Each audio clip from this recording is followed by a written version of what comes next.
Shalom Bapak, Ibu, Saudara-saudari kekasih Tuhan. Selamat pagi dan salam sejahtera untuk kita semua. Puji Tuhan karena atas anugerahnya sajalah kita kembali dipertemukan di pagi hari ini dengan penuh sukacita dalam renungan harian Toraya edisi Jumat 22 Desember 2023 bersama Gereja Toraja Jemaat Bogor. Pembacaan hari ini terambil dari surat kepada orang Ibrani pasal 1 ayat 5-14. Dan saya akan membaca firman Tuhan menggunakan Alkitab TB2. Marilah sebelum kita membaca dan mendengarkan kebenaran firman Tuhan, kita bersatu hati dalam doa.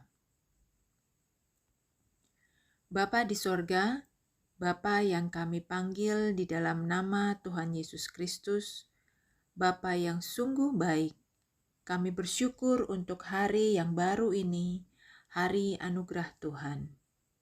Kalau kami boleh berjumpa secara virtual pada pagi hari ini, semua hanya karena anugerah-Mu yang berlimpah. Di saat teduh pagi ini, kami akan membaca dan mendengarkan firman-Mu. Jamah hati kami dengan Roh Kudus-Mu, agar kami dapat mengerti dan taat pada kehendak firman Tuhan.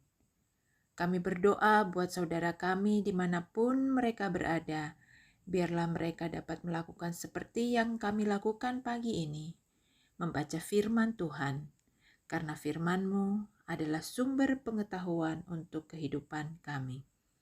Di dalam nama Yesus kami berdoa. Amin.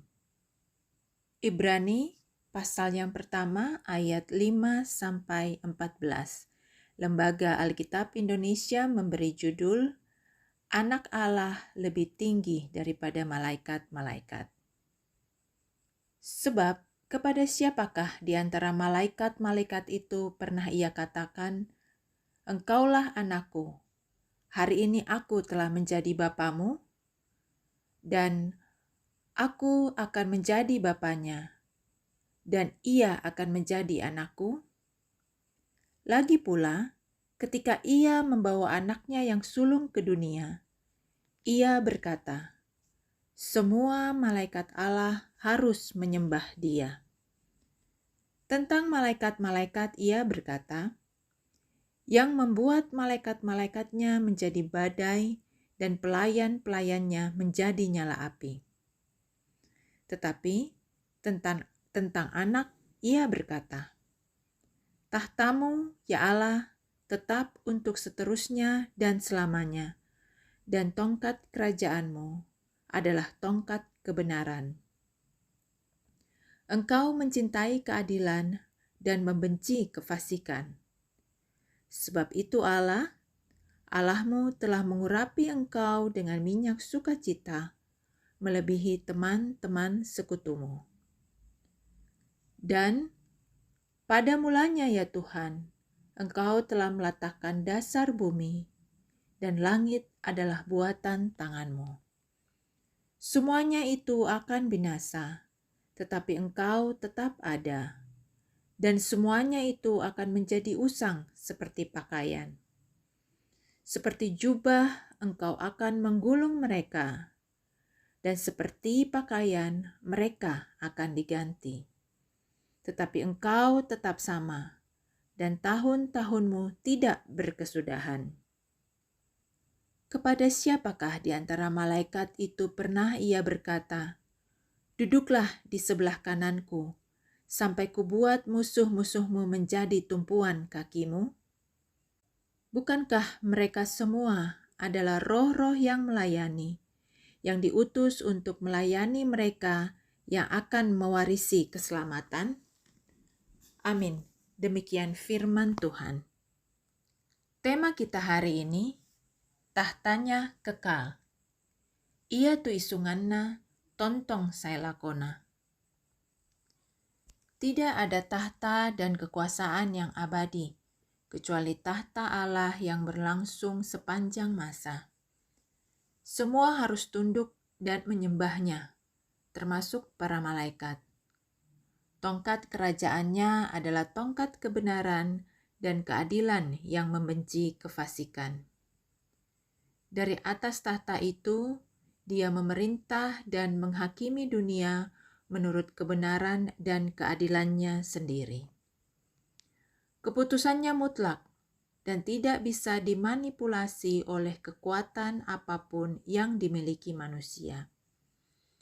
Yesus Kristus sebagai anak Allah akan memerintah dan menuntun setiap orang pada kebenaran dan keadilan, tetapi juga akan menghukum mereka yang hidup dalam kefasikan. Yesus Kristuslah yang duduk di sebelah kanan Allah sebagai Raja untuk memerintah, dan semua musuh-musuhnya menjadi tumpuan kakinya. Hal tersebut menegaskan bahwa Ialah Raja di sorga maupun di bumi. Inilah yang dimaksudkan ketika Ia berkata dalam Matius 28 ayat 18, "Kepadaku telah diberikan segala kuasa di sorga dan di bumi." Memperebutkan kuasa dan jabatan sering terjadi dalam kehidupan manusia. Hal itu terjadi karena pertimbangan bukan pada soal tanggung jawab, melainkan karena kepentingan dan kenikmatan. Mengapa ketidakadilan, manipulasi, politik kotor, korupsi, dan kesenjangan sosial makin tampak? Tidak jarang para penguasa yang merupakan pengikut Kristus ditaklukkan oleh ego dan kepentingan. Bacaan kita mengingatkan bahwa Yesus Kristuslah pemegang tongkat keadilan dan kebenaran. Marilah berpegang pada tongkat itu, sehingga kita dimampukan untuk dapat menunjukkan keadilan dan kebenaran, termasuk ketika kita memegang suatu jabatan atau kuasa. Dengan demikian, jaminan keselamatan kita tetap terjamin oleh Dia. Amin. Kita berdoa. Tuhan Allah Bapa kami mengucap syukur untuk firman-Mu pagi ini. Kiranya firman Tuhan selalu menjadi suluh langkah kami, sehingga setiap aktivitas kami berbuah menjadi kebaikan bagi orang-orang di sekitar kami. Kami akan memulai aktivitas kami di hari ini. Tuhan berkati dan sertai setiap kami, dan biarlah kegiatan kami hari ini berkenan di hadapan Tuhan dan menjadi kemuliaan bagi nama-Mu. Kami berdoa untuk saudara-saudara kami yang bergumul karena sakit penyakit dan kelemahan tubuh. Tuhan melawat dan menjamah mereka sehingga mengalami kesembuhan. Tuhan berkati dengan semangat, kesabaran, dan sukacita bagi orang-orang terkasih yang senantiasa menjaga, merawat, dan mendukung saudara-saudara kami.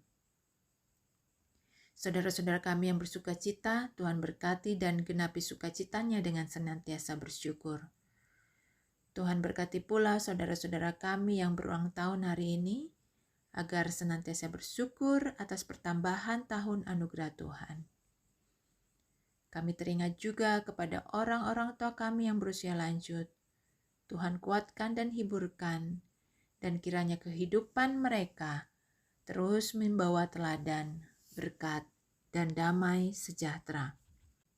Kami bawa kepadamu setiap permohonan doa dan pergumulan kami masing-masing secara pribadi, agar Tuhan melawat dan menyatakan kuasa pertolongan-Mu bagi kami. Kami percaya kami alami kemenangan, kami alami kesembuhan, mujizat, dan pertolongan Tuhan. Terkhusus hari ini kami memperingati Hari Ibu. Hal ini mengingatkan kami akan cinta kasih Tuhan yang tercurah melalui ibu dan kaum perempuan. Kami berdoa untuk setiap jemaat dalam perannya sebagai ibu dan orang tua. Tuhan terus curahkan berkat tanpa batas-Mu. Biarlah dalam setiap doa, di setiap pengharapan, dalam setiap usaha dan kerja, dalam setiap syukur, para ibu selalu ada sukacita yang menyertai. Terima kasih Tuhan, ampuni salah dan dosa kami, sempurnakan dan dengarlah doa kami. yang kami bawa di dalam nama anak-Mu yang kudus, Yesus Kristus yang adalah Tuhan dan Juru Selamat kami. Amin. Demikian renungan pagi hari ini. Marilah kita jalani karya kita hari ini dalam tuntunan Roh Kudus Tuhan, dalam pengharapan agar kasih dan sukacita dari Tuhan senantiasa menyertai setiap langkah kehidupan kita. Sampai bertemu dalam renungan harian Toraya berikutnya. Haleluya. Shalom.